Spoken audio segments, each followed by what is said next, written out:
म्हणजे काल हे ओतून झालेलं आहे आणि वरती आता सिमेंट जो आता तुम्हाला दिसते सिमेंटची जी लेअर असते कोटिंग सो ती आता केलेली आहे आम्ही. तर ते पण आपलं कंप्लीट झालेलं आहे आणि वरती आल्यावर असं तुम्हाला दिसेल की टी-कोबा काँक्रिटिंगमध्ये हाफ स्लॅबमध्ये आपण अशा पद्धतीने ही कामं करतो आणि अशा पद्धतीने इथे आपण काम केलेलं आहे. खूप स्ट्रॉंग झालं आहे आत्ता, म्हणजे काल टाकलेलं आहे आपण आणि आता आम्ही त्याच्यावर वरती फिरत होतो. हे सगळं आता मी काम केलं आहे बघा. तुम्हाला दिसेल की जो सिमेंट आहे, सिमेंटची जी कोटिंग केली आहे आपण ते आताच ताजी आहे, म्हणजे आताच केलेले आहे. सो इथे सगळं रेडी झालेलं आहे. तुम्हाला दिसेल की अशा पद्धतीने आपण ते केलं आहे कालच्या दिवसामध्ये. सो आज ते पूर्ण कंप्लीट करून टाकलेलं आहे. आता याला 3 ते 4 दिवस सुकण्यासाठी वेळ जाईल, तर आपल्याला त्याला वेळ द्यायला पाहिजे जेणेकरून अजून स्ट्रॉंग होईल. तर असं प्रॉपर सगळीकडे तुम्हाला दिसेल की आपण ते केलेलं आहे. तर अशा पद्धतीने आपलं हे काम झालं आहे आणि टी-कोबा अशा पद्धतीने टाकला जातो आणि हा 5चा आय-बीम आहे बघा. आय-बीम तुम्हाला दिसेल. सगळे जे आय-बीम आहेत ते आपण खाच मारून आतमध्ये स्ट्रक्चरमध्येच भरलेले आहेत, जेणेकरून वरतून जो आपला स्ट्रक्चर आहे चारी कोपरे, या साईडला हे कोपरे दिसतात तुम्हाला जे स्क्वेअरमध्ये, हे कोपरे जे आहेत ते पकडून धरून स्ट्रक्चर आपला खाली जशा पद्धतीने आपण जी लोड बेरिंग टाकले त्याच पद्धतीने हे जे कोपरे आहेत आय-बीमनुसार ते पकडून ती पट्टीने आय-बीम काय करतं, टी-कोबा टाकल्यामुळे ते स्लॅबसारखंच पकडून धरतं वरतून स्ट्रक्चरमध्ये खाचून तुम्ही आय-बीम टाकलात की त्याच्यामुळे स्ट्रक्चरची जी मजबूती आहे ती वाढते आणि स्ट्रक्चर फाटत नाही.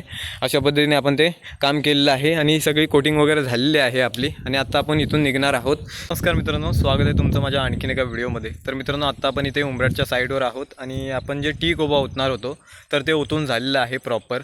सो ह्या व्हिडिओमध्ये मी तुम्हाला दाखवतो की आपलं टी-कोबा ओतल्याच्या नंतर वरती कसं दिसतंय किंवा काय मजबूती आलेली आहे स्ट्रक्चरला आपल्या. तर ह्या व्हिडिओमध्ये मी ते कव्हर करतो. तर चला, सगळ्यात आधी संपूर्ण तुम्हाला स्ट्रक्चर दाखवून घेतो, त्याच्यानंतर मी लास्टला एंडिंगला एक्सप्लेन करेन की टी-कोबा वगैरे कसं आपण टाकलेलं आहे. तर चला. सो मंडळी, हे बघा, हे आपलं ते उंबराटचं घर आहे, म्हणजे आपली जी साईड आहे ती चालू आहे. इथे दिसेल तुम्हाला सगळं बांधकाम क्लिअर झालेलं आहे आपलं आणि ह्याच्यावरती अजून 3 लाईनचं आपल्याला बांधकाम येईल, त्याच्यानंतर बेबल आपण मारणार आहोत. सो असं काय सगळं हे बांधकाम आपलं कंप्लीट झालं आहे. वरती आपण टी-कोबा टाकणार होतो त्या हे तुम्हाला प्लाय दिसतील मारलेले आहेत वाढले. सो प्लाय पण मारून झालेत आणि आपला जो टी-कोबा आहे तो पण संपूर्ण आपला ओतून झालेला आहे. आधी ओव्हरऑल तुम्हाला स्ट्रक्चर दाखवतो की कशा पद्धतीने आपण रेडी केलेलं आहे. ही बाहेरची गॅलरी आहे, म्हणजे त्या साईडला किचन आहे, ते जाऊन मी आतमधून पण दाखवेन तुम्हाला की कशा पद्धतीने आपण ते केलेलं आहे. या साईडला अँगल वगैरे तुम्हाला दिसतील आपले थोडे उरलेले आहेत. इकडे गाडी वगैरे आपण पार्क केले. इकडे खडी या साईडला आपण टाकली होती, रेती इकडेच आपण स्टॉक केले आतमध्ये आणि चिरा वगैरे आहे तो या साईडला स्टॉक केला आहे आपण. हे सगळं तुम्हाला संपूर्ण दिसेल. सो आता आपण स्ट्रक्चर आहे आपला, तर त्याच्याकडे जाऊया. आतून तुम्हाला दाखवतो की कशा पद्धतीने आपण हे तयार केलेलं आहे. तर चला, आताच आपलं हे वरचं काम कंप्लीट झालं आहे, त्याच्यामुळे मी आता व्हिडिओ करतो आहे. सो तुम्हाला दाखवतो. ही समोरची फ्रंट आपली 5 फुटाची गॅलरी आहे, या साईडला दिसेल तुम्हाला. इथेच सगळं काल आपलं कॉन्क्रीटचं जे माल आहे ते रेडी होत होतं त्या साईडला, म्हणून तुम्हाला दिसेल की सगळं असं अशी कंडिशन झालेली आहे आता. सो हा फ्रंट आपला मेन गेट आहे, या साईडला ह्या दिसेल मेन गेट. त्या साईडला एक त्याची 6 फुटाची आपली विंडो आहे हॉलची आणि बाजूलाच देवरूमची विंडो आहे. तर आतमध्ये जाऊन पण तुम्हाला दाखवतो. सो आता हा आपला हॉल आहे आणि आता आवाज घुमतो आहे कारण की वरती पण आपण सगळं हे दिसेल तुम्हाला कसं रेडी केलेलं आहे कशा पद्धतीने. सो असं काय झालेलं आहे आणि ह्या साईडला आपली देवरूम आहे. इकडे हे बघा, ही आपली देवरूम आहे, दिसेल तुम्हाला या साईडला. तर आपली ही देवरूम झाली आणि तिथे पण वरती पण तुम्हाला दिसेल की आपण कशा पद्धतीने लाद्या लावल्यात. लाद्या आपण ह्या लावल्यात त्या सानमोडी पद्धतीमध्ये लावलेल्या आहेत, इकडे तुम्हाला दिसून येईल. या साईडला पण तुम्हाला दिसेल 5चे आय-बीम आपण यूज केलं, त्याला 5 इंची 5x3चा आय-बीम आपण ह्याला यूज केलेला आहे आणि लादी पण दिसेल कोटा लादी. ही प्रॉपर सानमोडी पद्धतीमध्ये आपण फिटिंग केलेली आहे आणि दिसायला पण ते मस्त वाटते बघा. पॅटर्न जो हा आहे तो दिसायला पण छान वाटतं आणि खालतून आपल्याला. तर वरती तर काय कॉन्क्रीट झालं आहे त्याला. सो ह्या साईडला तुम्हाला दिसेल की कशा पद्धतीने आपण हे रेडी केलेलं आहे. हा आपला बोललो देवरूमचा गेट आहे, त्या साईडला 2 देवरूमला आपण विंडो दिलेल्या आहेत आणि ही हॉलमधूनच डायरेक्ट आपल्याला लेफ्ट साईडला बघायला विंडो आहे. बाहेरचं सगळं तुम्हाला इथूनच दिसून जाईल. बाजूलाच आपलं अजून एक घर आहे. सो ह्या साईडला ही समोरची आपली 6 फुटाची विंडो, त्या साईडला एक मेन गेट आपला हे झालं. त्याच्यानंतर हे किचनमध्ये जाण्याचा हा दरवाजा आहे, हा किचनमध्ये जाण्याचा दरवाजा आहे आणि ह्या साईडला आपला बेडरूममध्ये. सो हा आपला किचन आहे. हे बघा, या साईडला किचनला आपण 2 विंडो दिलेल्या आहेत. या साईडला इथे एक विंडो दिलेली आहे आणि इथे एक विंडो दिलेली आहे आणि बाजूलाच आपण एक 5 फुटाची सॉरी ही आपली 11x3ची आपली गॅलरी आहे. या साईडला 11x3च्या नाही, त्याला आपण 3 फुटाचा आहे तो कट्टा पाडलेला आहे या साईडला आपल्याला व्यवस्थित बाहेर बघण्यासाठी आणि इकडून आपण त्याला स्टेप देणार आहोत खाली उतरण्यासाठी. आणि हा बाजूचा आपला रूम आहे. सो आता तिथे जाऊन पण तुम्हाला दाखवतो की कशा पद्धतीने ते स्ट्रक्चर आपण रेडी केलेलं आहे. सो आता या साईडला तुम्हाला दिसेल की इकडे आपला अजून एक रूम आहे. आता आपला किचन झालेला आहे. किचन झाल्याच्या नंतर आपण आपल्या दुसऱ्या रूमकडे वळूया. सो आपला हा फर्स्ट रूम आहे, ह्या साईडला तुम्हाला दिसेल. त्याला आपण एकच विंडो दिलेली आहे या फर्स्ट रूमला. तर हा 10x9चा आपला हा रूम झालेला आहे. 10x9चा आपला असा एक रूम झालेला आहे. आणि हे सगळं स्ट्रक्चर तुम्हाला कोडी बांधकामामध्ये दिसेल. सगळं कोडी बांधकाम आपण ह्या स्ट्रक्चरला केलेलं आहे. आणि वरती जाण्यासाठी इथून आपण शिडी देणार आहोत. ते पण तुम्हाला मी नेक्स्ट शेवटला ॲड करून दाखवेन, याच्यामध्ये एक्सप्लेन करेन की कसं आपण काय केलेलं आहे. सो आपला हा एक रूम झाला. म्हणजे 2 BHKचा आपला प्लॅन आहे, त्याच्यामुळे मी तुम्हाला हे प्रॉपर दाखवतो आहे. ही जी विंडो आहे ती आपली 4x3ची विंडो आहे. अशी 4 फुटाची रुंद आहे आणि उंचीला 3 फूट आहे. सो या साईडला पण एक विंडो दिल्यामुळे या साईडला बाजूला रस्ता आहे.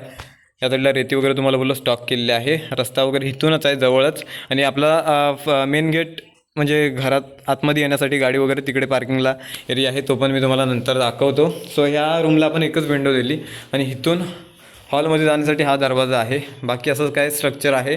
त्याच्यानंतर ह्या साईडला तुम्हाला दिसेल की आपण इथे एक छोटा पॅसेज ठेवलेला आहे, म्हणजे आतमध्ये आपल्याला रूममध्ये पण जाण्यासाठी. आणि या साईडला आपले टॉयलेट बाथरूम आहेत तिकडे. सो या साईडला आपला फर्स्ट टॉयलेट आहे कमोडमध्ये. त्याच्यानंतर ह्या साईडला आपल्याला बाथरूम मिळून जाईल. तो आपला हा 6x4 फुटाचा आपला हा बाथरूम आहे, 6x4चा. आणि हा 4x3.5चा आपला कमोड आहे. असं केलेलं आहे. आणि छोटा एक पॅसेज आपण इथे दिलेला आहे. सगळ्या रूमला आपण इथे लॉफ्टर दिलेले आहेत. इथे तुम्हाला पण लॉफ्ट दिसेल आणि तिथे त्या किचनला पण लॉफ्ट दिसेल तुम्हाला. सो आणि त्याच्यानंतर आपण आपल्या सेकंड रूमकडे जाऊया. तर हा रूम 11x10चा आहे. हा थोडा मोठा आहे त्या रूमपासून.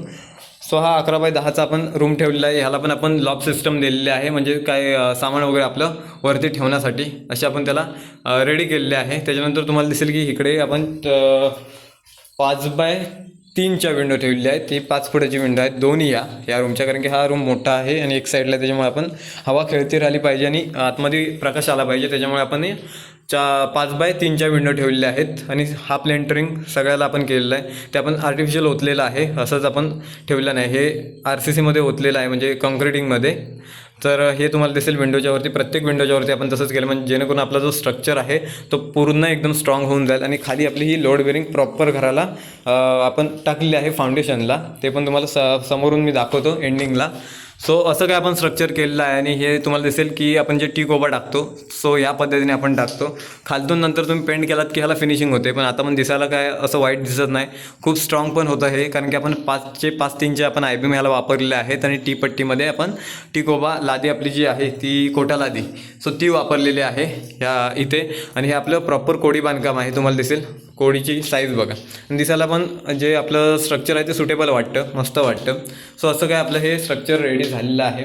आणि हे कोडी बांधकाम आहे, त्याच्यामुळे अजून आपल्याला साईज आहे ती आपल्याला व्यवस्थित भेटली. आतमध्ये जो स्पेस आहे तो व्यवस्थित भेटला. आणि ही जी घराची आपली साईज आहे ओव्हरऑल संपूर्ण घराची साईज 31x30ची आहे. त्याच्यामध्ये 5 फुटाची गॅलरी गेली, म्हणजे 25x31चा आपला हा आतला स्पेस आहे. त्याच्यामध्ये आपण हे सगळं बसवलेलं आहे. सो इथे आपल्याला ही एक लाईन काढून आपल्याला पाण्याची टाकी वगैरे ठेवायला ठेवू शकतो, नाही तर आपण पाण्याच्या टाकीसाठी बाहेर काढणार आहोत. सो या साईडला टॉयलेट आणि त्या साईडला बाथरूमची आपल्याला विंडो मिळून जाईल. बाकी हा स्पेस असाच राहणार आहे. सो इथून आपण ह्याला सीट वगैरे टाकून ते फिटिंग करून टाकणार आहोत. सो आता आपण वरती जाऊया आणि वरती आम्ही काय केलं आहे ते तुम्हाला दाखवतो.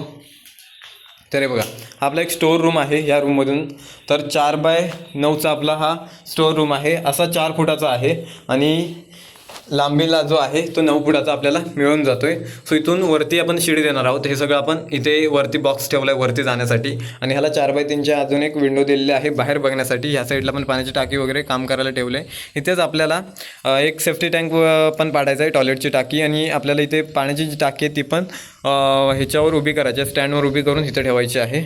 तर असं चाललं आहे. तर बघूया पुढे कसं काय होते. त्या साईडला आपली बोरिंग आहे पाण्याची, कारण की स्टार्टिंगला आपल्याला पाणीच महत्त्वाचं असतं घराच्या स्टार्टिंगला. ते आपण पाण्याची बोरिंग वगैरे इथे पाडून घेतलेले आहे. इथे तुम्हाला दिसेल की वरती जाण्यासाठी असं एक लोकल शिडी लावले आधी, कारण की आम्हाला काम करण्यासाठी. तर आता मी वरती जाऊन तुम्हाला दाखवतो की कशा पद्धतीने हे केलं आहे. वरती चढतो आणि सो हे बघा. ओके, तर आताच आमचं हे म्हणजे काल हे ओतून झालेलं आहे. आणि वरती आता सिमेंट जो आता तुम्हाला दिसते, सिमेंटची जी लेअर असते कोटिंग, सो ती आता केलेली आहे आम्ही. तर ते पण आपलं कंप्लीट झालेलं आहे. आणि वरती आल्यावर असं तुम्हाला दिसेल की टी कोबा कॉन्क्रिटिंगमध्ये हाफ स्लॅबमध्ये आपण अशा पद्धतीने ही कामं करतो. आणि अशा पद्धतीने इथे आपण काम केलेलं आहे. खूप स्ट्रॉंग झालं आहे आत्ता, म्हणजे काल टाकलेलं आहे आपण. आणि आता आम्ही त्याच्यावर वरती फिरत होतो. हे सगळं आता मी काम केलं आहे बघा. तुम्हाला दिसेल की जो सिमेंट आहे, सिमेंटची जी कोटिंग केली आहे आपण, ते आताच ताजी आहे, म्हणजे आताच केलेली आहे. सो इथे सगळं रेडी झालेलं आहे. तुम्हाला दिसेल कशा पद्धतीने आपण ते केलं आहे कालच्या दिवसामध्ये. सो आज ते पूर्ण कंप्लीट करून टाकलेलं आहे. आता याला 3 ते 4 दिवस सुकण्यासाठी वेळ जाईल. तर आपल्याला त्याला वेळ द्यायला पाहिजे जेणेकरून अजून स्ट्रॉंग होईल. तर असं प्रॉपर सगळीकडे तुम्हाला दिसेल की आपण ते केलेलं आहे. तर अशा पद्धतीने आपलं हे काम झालं आहे. आणि टी गोबा अशा पद्धतीने हा टाकला जातो. आणि हा 5चा आय बीम आहे बघा. आय बीम तुम्हाला दिसेल. सगळे जे आय बीम आहेत ते आपण खाच मारून आतमध्ये स्ट्रक्चरमध्येच भरलेले आहेत, जेणेकरून वरतून जो आपला स्ट्रक्चर आहे चारी कोपरे, या साईडला हे कोपरे दिसतात तुम्हाला जे स्क्वेअरमध्ये, हे कोपरे जे आहेत ते पकडून धरून स्ट्रक्चर आपला खाली जशा पद्धतीने आपण जी लोड बेरिंग टाकले त्याच पद्धतीने हे जे कोपरे आहेत आय बीमनुसार ते पकडून टी पट्टीने आय बीम काय करतं, टी गोबा टाकल्यामुळे ते स्लॅबसारखंच पकडून धरतं वरतून स्ट्रक्चरमध्ये. खाचून तुम्ही आय बीम टाकलात की त्याच्यामुळे स्ट्रक्चरची जी मजबूती आहे ती वाढते आणि स्ट्रक्चर फाटत नाही. अशा पद्धतीने आपण ते काम केलेलं आहे. आणि सगळी कोटिंग वगैरे झालेली आहे आपली. आणि आता आपण इथून निघणार आहोत. सो बाहेर जाऊन तुम्हाला रिंग दाखवतो आपण कशा पद्धतीने टाकले ते तुम्ही बघितलेच असाल. तर चला खाली उतरतो आधी मी. आपलं इथलं वर्क जे टी कोबेचं आहे ते कंप्लीट झालं आहे. तर आता बाहेर जाऊन तुम्हाला दाखवतो की कशा पद्धतीने आपण ते केलेलं आहे. हे बघा. तर आपली ही रिंग आहे. हे बघा, ही कॉन्क्रीटची रिंग जी आहे आपण लोड बेरिंग आपली ती प्रॉपर ही एक स्टेप खाली दिली आहे आपण. पण आपली जी रिंग आहे ती प्रॉपर आपण फाउंडेशनला ओतून घेतलेली आहे. आपला जो फाउंडेशन आहे तो प्रॉपर रेडी केलेला आहे. या साईडला पण तुम्हाला दिसून येईल. हा बघा. तर ही सगळी जी रिंग आहे लोड बेरिंग आहे आपण पुऱ्या आपल्या बांधकामाला ओतलेली आहे. त्याच्यामुळे आपल्या बांधकामाची जी मजबूती आहे ती वाढलेली आहे. आणि आता जे वरती आपण टी कोबा टाकला आहे त्याच्यामुळे अजून आपलं जे स्ट्रक्चर आहे ते अजून स्ट्रॉंग झालेलं आहे. तर ह्या व्हिडिओमध्ये तुम्हाला प्रॉपर ते दिसून जाईल की कशा पद्धतीने आपण काम केलेलं आहे. तर आपला टी गोबा कंप्लीट झालेला आहे. सो ह्याच्यावरती आपण 3 लाईन देऊन अजून आपलं थोडंसं 3 लाईनचं बांधकाम आहे कोडीमध्ये. त्याच्यानंतर आपण बेबल मारून फायबर पत्रा टाकणार आहोत. आणि इथे समोर आपल्याला छोटी जी गॅलरी आहे तिथे पण आपल्याला असा स्लोपमध्ये एका स्लोपमध्ये आपल्याला गॅलरीचा पत्रा टाकायचा आहे. ते पण तुम्हाला मी नेक्स्ट व्हिडिओमध्ये दाखवेन. आता हे याला 4 ते 5 दिवस सुकायला लागतील. सो आपण त्याला वेळ देऊया जेणेकरून अजून काम आपलं मजबूत होऊन जाईल. तर कशी वाटली ही व्हिडिओ मला नक्कीच सांगा. अशा पद्धतीने आपण हे स्ट्रक्चर रेडी केलेलं आहे. हे बघा. तर मंडळी तुम्हाला ही व्हिडिओ कशी वाटली मला नक्कीच सांगा. आणि व्हिडिओ जर आवडली असेल तर व्हिडिओला एक लाईक करा, शेअर करा आणि सबस्क्राईब करायला विसरू नका. तर आपण भेटूया आणखीन एका व्हिडिओमध्ये. तर चला मित्रांनो, बाय बाय, धन्यवाद. हे बघा असं आपलं स्ट्रक्चर रेडी झालं आहे. तर चला आपण भेटूया नेक्स्ट व्हिडिओमध्ये.